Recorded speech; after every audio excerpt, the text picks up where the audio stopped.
Sasa ni kanuni ipi inayoelekeza kwa timu ngeni asipofanya mazoezi kwenye uwanja wa timu mwenyeji basi ugomee mchezo?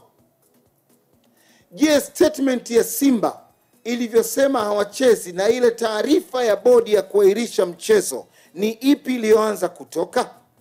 Ya Simba ilianza kutoka. Ya Simba ilianza kutoka. Kama ilianza ya Simba kama unavyosema bwana Nasiri kabla ya bodi ya ligi, ina maana Simba ilianza kugomea mchezo kabla ya bodi kutoa taarifa na bodi ikafuata agizo la Simba? Sasa hiyo ndo sisi hatuwezi kujua kama bodi ilifuata agizo la Simba.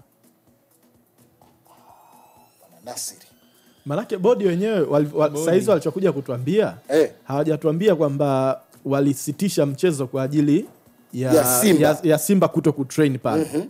Yaani wangesema kwamba tulisitisha mchezo kwa ajili Simba hawakupata haki yao ya kikanuni ya kutrain siku moja kabla ya mchezo, ndio tungesema kwamba bodi wamesitisha mchezo kwa ajili ya Simba hawakutrain pale.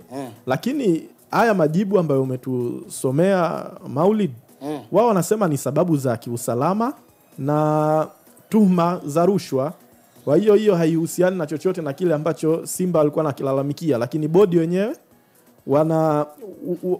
wanasema walipata hizo sababu za kughairisha huo mchezo kutokana na sababu za kiusalama na tuhuma za rushwa. Kwa hiyo haihusiani na chochote na Simba kushindwa kutrain pale siku moja kabla ya uwanja.